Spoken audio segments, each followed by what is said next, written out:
Carole Lombard, born Jane Alice Peters on October 6, 1908, in Fort Wayne, Indiana, grew up in a world of comfort and opportunity, but her life was shaped as much by tragedy as by privilege. She was the youngest child in her family and the only daughter, with two older brothers who were part of a household already steeped in achievement. Her grandfather, John Claus Peters, had co-founded the Horton Manufacturing Company in 1871, which had grown to be a major force in industry, producing half the washing machines in the world by 1924. He also owned the Peter Box and Lumber Company and had built the Wayne Hotel in 1887. The family home was spacious and filled with the advantages that a successful industrial family could provide. Jane, as she was called then, experienced what many would recognize as a silver spoon childhood, a life surrounded by comfort, resources, and the expectation of success. But even in a life cushioned by wealth, the world could strike harshly and without warning. In March 1913, Fort Wayne was hit by one of the most devastating natural disasters in its history. Torrential rains fell in 2 storms, dumping 11 inches of water in a matter of days. Rivers overflowed, streets were flooded, and homes were swept away. 6 people died, 4 of them orphaned girls, and over 15,000 residents were left homeless. Jane was just 4 years old at the time, small and fragile in the midst of a city gripped by chaos. The family's house, one of the few in the neighborhood with a telephone, became a makeshift rescue center. Her mother, Bessie, coordinated relief efforts, gathering food, clothing, and assistance for those displaced by the floods. Jane, too, helped in whatever ways she could, carrying supplies and assisting the weary victims. She later remembered the flood with a mix of humor and awe, joking it was her first brush with drowning. But beneath the jest was a deeper imprint. The experience instilled in her a quiet determination and resilience that would echo throughout her life. She understood early that even amid comfort, disaster could strike, and survival required courage, resourcefulness, and a strong spirit. By 1914, life at home was growing increasingly unstable. Her father suffered an injury that left him moody and unpredictable, and his temper often turned violent. The household, once secure, became tense and fearful. Her mother, recognizing that her children's well-being was at stake, made the difficult decision to leave. She packed up Jane and her brothers and moved across the country to Los Angeles, settling near Venice Boulevard. They left behind the house, the memories, and any sense of permanence in Fort Wayne. Her father remained in Indiana, sending money when he could, but the separation was permanent. Jane, only 6 years old, was stepping into a new life in a city on the verge of transformation. Los Angeles in the 1910s was a place of possibility, the film industry slowly finding its voice, a hub for the creative energy that would soon define Hollywood.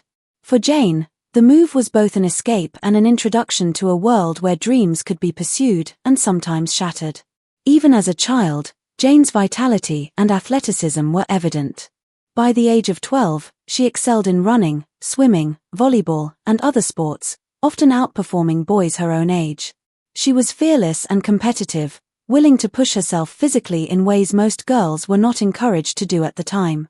Her tomboyish energy, which might have seemed ordinary in a neighborhood park, became the gateway to her entry into the film industry. One afternoon in 1921, while playing baseball with neighborhood children, she caught the eye of director Alan Dwan. He was seeking a spirited, athletic child for a small film project, and Jane's energy, skill, and sheer determination made her perfect for the role. The project, which reportedly filmed over just 2 days, did not make her famous. It was probably a minor work, now lost to history, and certainly it didn't mark the beginning of stardom. But it lit a spark in Jane, a recognition that performing for the camera offered a new kind of exhilaration, a taste of possibility that would shape the rest of her life. The years that followed were formative. Jane continued to grow in talent, charm, and ambition. She navigated her adolescence with the same combination of determination and curiosity that had marked her early experiences. By the late 1920s, the film industry had exploded, transitioning from silent films to the early experiments with sound, and she found herself in Los Angeles at the center of this cultural revolution. The city, sprawling and vibrant, offered opportunity but also demanded adaptability and resilience. For Jane, the lessons learned from early childhood floods, from displacement, and from the observation of adult fragility became tools she would rely on throughout her career. She understood that success was as much about survival as it was about talent, and that opportunity was fleeting, requiring both courage and a willingness to seize the moment. Jane's transformation into Carole Lombard, the name she would become known by in Hollywood, reflected her ability to reinvent herself. In an industry driven by image, branding, and the cultivation of public personas, her new name became a symbol of glamour, energy, and sophistication. Carole Lombard was charismatic, vivacious, and immediately engaging, yet beneath her screen presence was a young woman shaped by resilience, grit, and early exposure to life's unpredictable forces. She was a blend of playful exuberance and grounded intelligence, someone who could navigate both the artistic demands of the screen and the business realities behind it. Her path was not preordained, but her early experiences, athletic prowess, encounters with early film work, and personal family upheavals prepared her to face the unpredictable world of Hollywood. By the 1930s, Lombard had begun to achieve recognition, her talent and charm winning the attention of producers, directors, and audiences alike. She moved seamlessly between comedic and dramatic roles, demonstrating versatility that few of her contemporaries could match. Yet her career, even as it rose, was punctuated by the dangers and uncertainties of life. Her approach to work was serious, disciplined, and infused with an understanding that the world could shift suddenly, a lesson she had learned in childhood. The optimism of her youth was tempered by an awareness of fragility, a duality that made her performances compelling and authentic.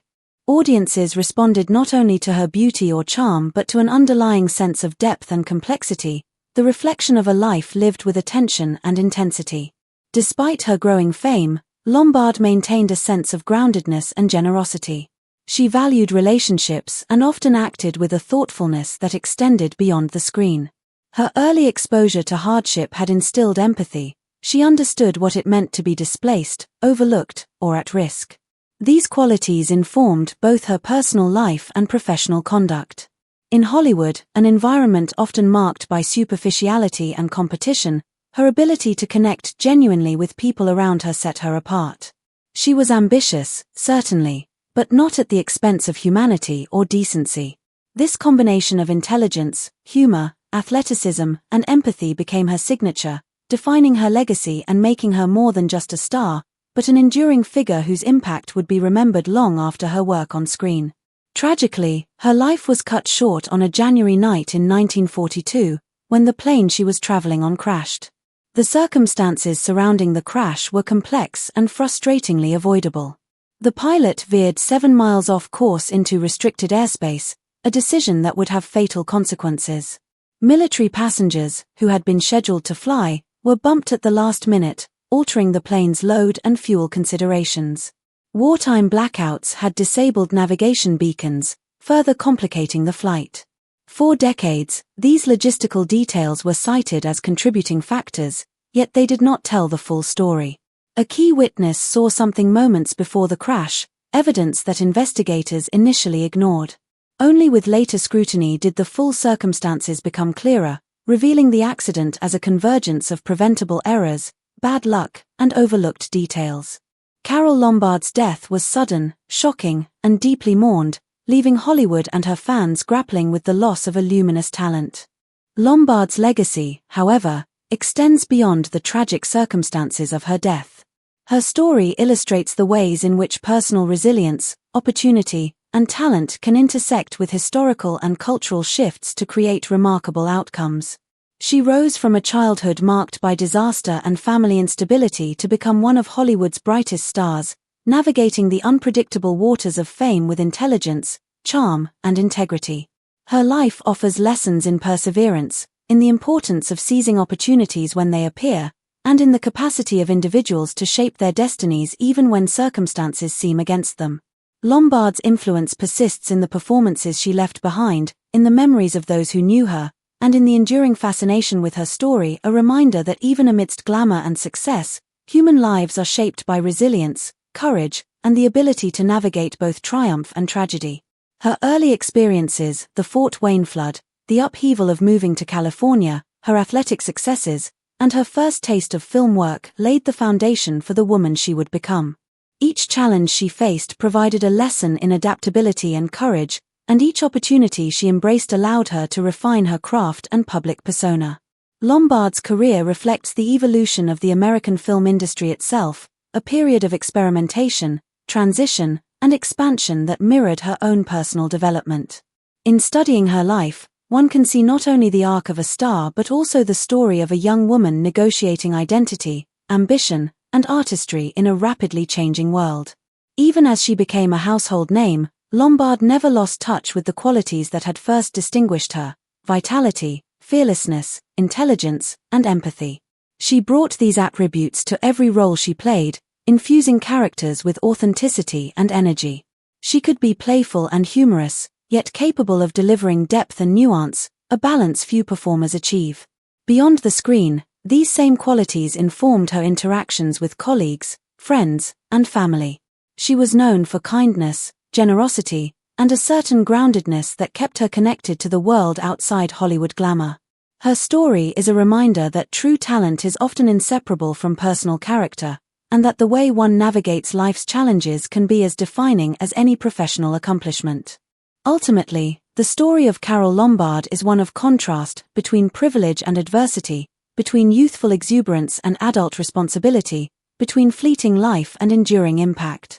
She moved through these contrasts with grace, determination, and intelligence, leaving behind a legacy that continues to inspire. While the circumstances of her death were tragic and preventable, they do not define her. Instead, it is her life, her achievements, her resilience, her energy, and her humanity that endures. Jane Alice Peters, the little girl from Fort Wayne who survived floods and family upheaval, grew into Carole Lombard, the actress whose light shone brightly and whose story continues to captivate generations.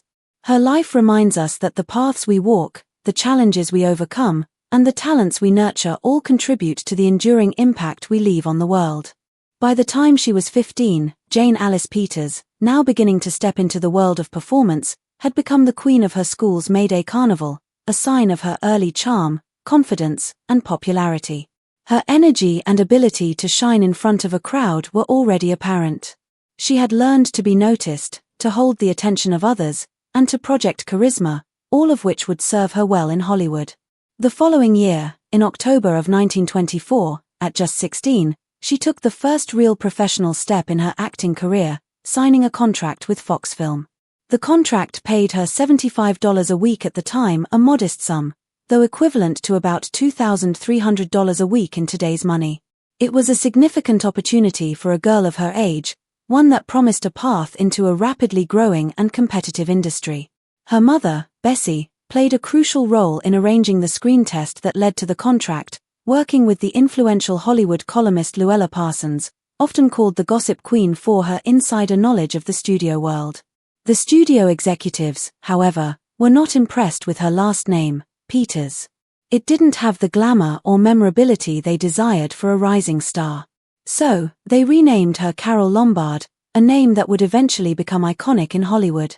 Carole later added an E to the end of her first name, believing it would bring luck. This small act was emblematic of her early awareness that presentation, perception, and image mattered as much as talent in the film business. Her early roles were simple and required very little depth.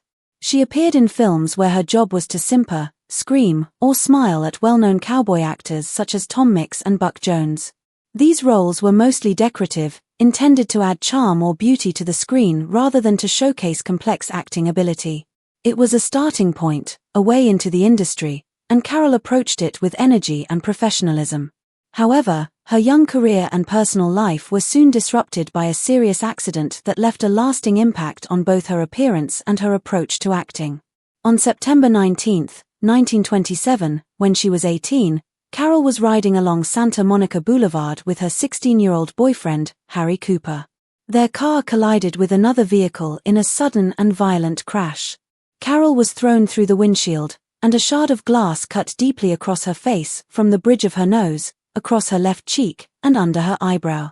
The wound required 14 stitches, which were administered without anesthesia, a terrifying ordeal for anyone, let alone a teenager. Her eyes were taped shut for hours, and she could not leave her bed for 10 days. The physical trauma left a permanent scar, and the psychological impact was equally profound. Her mother and she filed a lawsuit against Cooper, claiming damages of $35,000 on the grounds that Carole could no longer work in films. At the time, she had been earning $300 a month as a set girl, a modest sum compared to the $35,000 they were requesting, but the case was about more than money, it was about her future. The lawsuit was eventually settled for just $3,000, a fraction of the amount sought. Even after recovery, the scar remained a visible reminder of the accident. Makeup could conceal it to a degree, but it could never completely erase the mark. The experience forced Carole to become exceptionally aware of angles, lighting, and positioning. She learned precisely where to stand, how to tilt her face, and how to use shadows to her advantage. These skills, developed out of necessity, would later become second nature and were crucial in shaping her professional presence on camera. Between 1927 and 1929, Carole took on about 15 short films for Max Sennett, a series of minor projects that were often called bathing beauty roles. These shorts featured young women in swimsuits, often performing slapstick gags, slipping in mud, or taking pies to the face. Though they were intended to entertain and attract attention, they were also humiliating and physically demanding.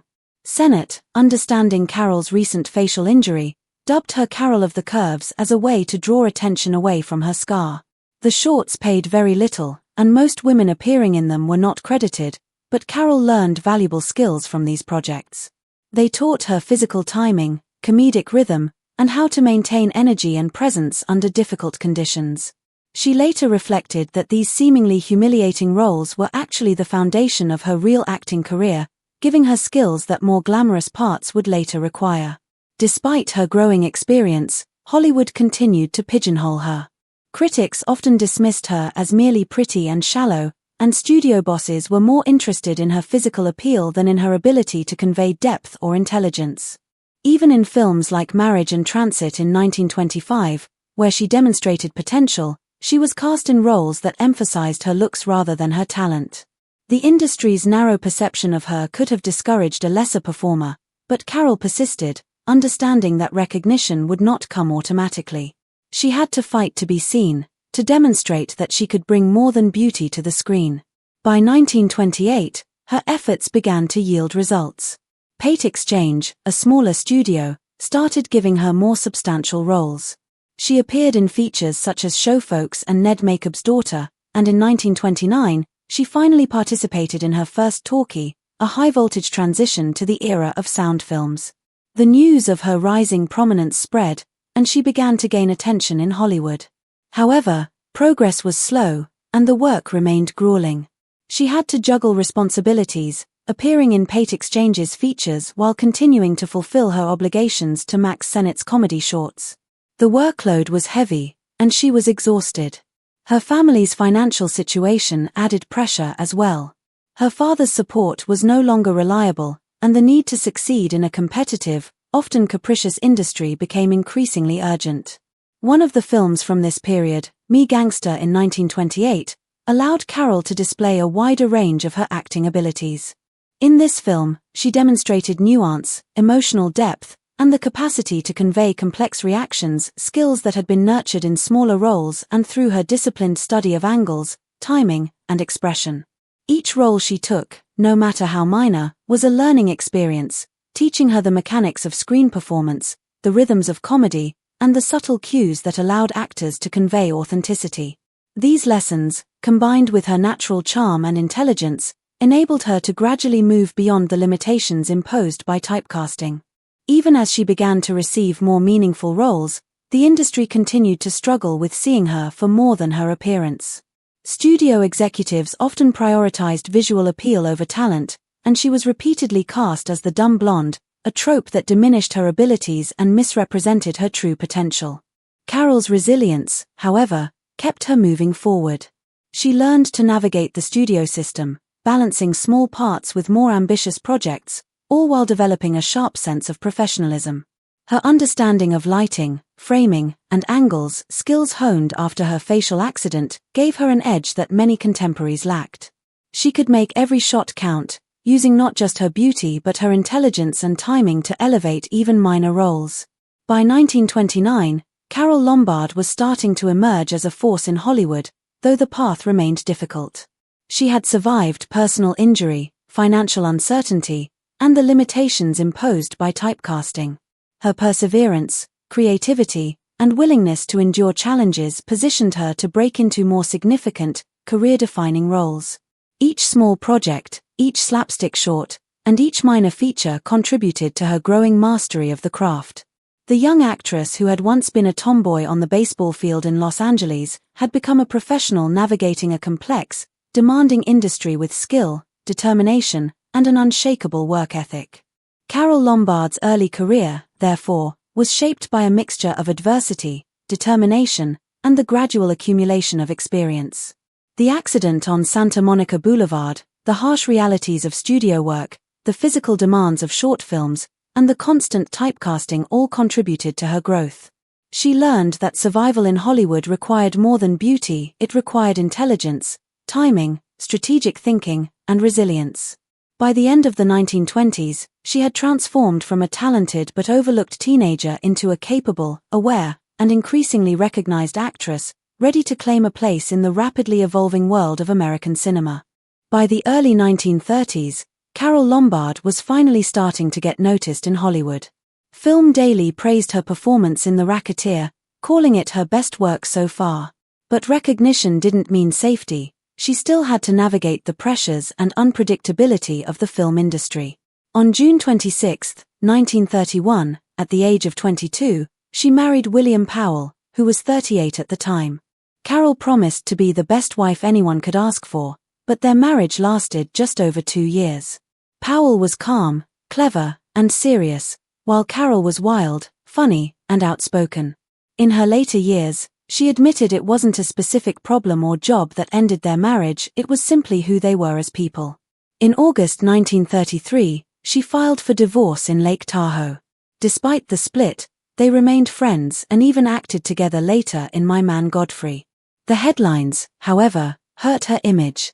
That same year, Paramount forced her into Supernatural, a horror film she despised. She begged to be released from the contract, threatened everything short of violence to escape the project, and was openly hostile toward the director, whom she called a deli clerk. During production, on March 10, 1933, a massive earthquake struck Long Beach, shaking the set and terrifying everyone involved. By March 20, the retakes were completed, and Carole never returned to the horror genre. But the studio still didn't understand her true potential. When her contract with Paramount began in 1930, she earned $350 a week, and by 1936, her salary had jumped to $3,500 a week. Her transition to talkies offered safety in numbers. Critics hailed her as an ace comedian. Still, she remained self-conscious about the scar from her earlier accident, always worrying about angles, lighting, and placement on set. In It Pays to Advertise in 1931, Carole began to find her own voice. Her timing, fast dialogue delivery, and sharp wit shone through, and Photoplay praised the film for its speed and humor. Between late 1930 and mid-1931, she completed 5 films in rapid succession, building momentum in the industry. Carole Lombard didn't ease into stardom, she crashed into it with energy, wit, and an edge that Hollywood struggled to handle. By February 1934, she showcased her sensuality and screen presence in Bolero, dancing alongside George Raft. The production cost Paramount about $500,000, but it earned far more at the box office. Bold and daring, Carole had turned down the lead in It Happened One Night to film Bolero, a decision that cost her an Oscar but demonstrated her range. She was not only funny but dangerous, beautiful, and magnetic. Paramount recognized her potential, pairing her again with Raft in Rumba the following year, though it wasn't as successful. Everything changed when director Howard Hawks saw her at a party, drunk, loud, and completely unfiltered. He decided she was perfect for 20th century, casting her opposite John Barrymore. On set, Carole initially stiffened and tried too hard, so Hawks lied, claiming Barrymore had insulted her. Carole didn't hesitate, she confronted Barrymore, who was confused and unaware of any offense.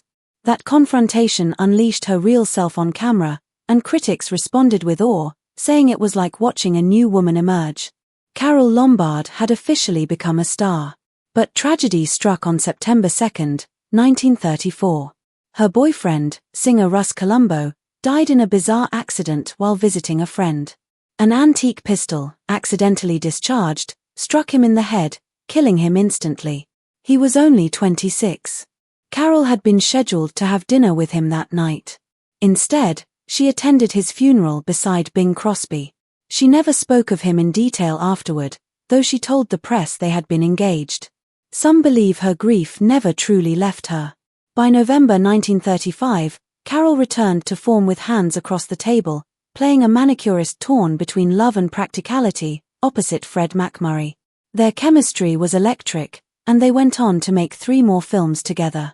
Her salary reflected her rising status, jumping from $350 a week in 1930 to $3,500 by 1936. That year, she starred in My Man Godfrey, reuniting with her ex-husband William Powell. Powell insisted she be cast, though he never disclosed his reasons to the studio. Filming ran from April 15 to May 27, 1936.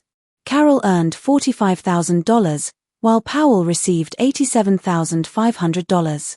The movie, costing $575,000 to produce, earned 6 Oscar nominations. Carole received her only Best Actress nomination for the role but lost to Louise Rayner. Critics, however, widely agreed that her performance was exceptional. By 1937, Carole Lombard had become the highest-paid star in Hollywood, earning $450,000 a year, more than 5 times President Franklin Roosevelt's salary. When questioned by reporters, she explained that 80% of her income went to taxes, and she was happy to help her country. Roosevelt even sent her a letter thanking her for her contribution. That year, she and Clark Gable purchased a 20-acre ranch in Encino for $50,000. The estate included a 7,000-square-foot house with groves, stables, and a pigsty. They lived simply, embracing a farm-like lifestyle rather than Hollywood extravagance. Carole only made 1 Technicolor film, Nothing Sacred, released on November 25, 1937. It ran just 77 minutes, but she loved it, enjoying the satire of faking a fatal illness to fool the media. Earlier in 1937, she and MacMurray starred in Swing High, Swing Low, portraying cabaret performers whose love was tested by fame and alcohol. The film earned praise and demonstrated her range beyond comedy. In 1938, she experienced a setback with Fools for Scandal, her only film with Warner Brothers. Audiences and critics alike hated it. Even Carole admitted it was a failure, noting that the only compliment she received was on her appearance. She bounced back in 1939 with In Name Only, playing a widow in love with a married man. She earned $150,000 for the film, which was a modest hit, showcasing a more serious, deeper side of her talent. That same year, she and Clark Gable eloped. They had worked together previously in 1932 on No Man of Her Own, but nothing happened then. Their connection ignited at the Mayfair Ball in January 1936. Carole was 27, Gable was 34. After dancing and laughing together, their romance became inseparable. On March 29, 1939, they drove 400 miles to Kingman, Arizona, and quietly married in a small ceremony. Carole wore a dove-gray flannel suit with a polka-dotted blouse and cried throughout the event. Gable nervously gave her the ring before the minister even asked. They returned home in the middle of the night and, by 3 a.m., were posing for reporters on their front lawn. They settled into their Encino Ranch, a 20-acre property purchased from director Raoul Walsh. The house had 9 bedrooms, redecorated in a rustic American style, though Carole's bathroom featured white marble, wraparound mirrors, and crystal lights. They called each other Ma and Pa, avoided wild parties, and focused on raising animals, planting citrus trees, and hosting intimate dinners with close friends. The ranch became a sanctuary amid Hollywood chaos. The couple wanted children desperately. Soon after their wedding, Carole began trying to conceive, but faced several miscarriages. On August 5, she was rushed to Good Samaritan Hospital for what was publicly called acute appendicitis, but it was actually a miscarriage after horseback riding. Dr. Norman Williams, a gynecologist, performed the surgery. By November, rumors of adoption began circulating, which they denied, insisting they wanted a biological child. In 1940, Carole reduced her film work to focus on conceiving, but the persistent gossip forced her to retreat to the ranch, filling it with horses, chickens, cats, and dogs for comfort. By December 1940, after nearly 2 years of unsuccessful attempts, Carole and Clark traveled to Johns Hopkins Hospital in Baltimore, where she underwent surgery performed by Dr. Richard Tind, one of the country's top gynecologists. On January 1, 1941, Gable also had a painful jaw surgery.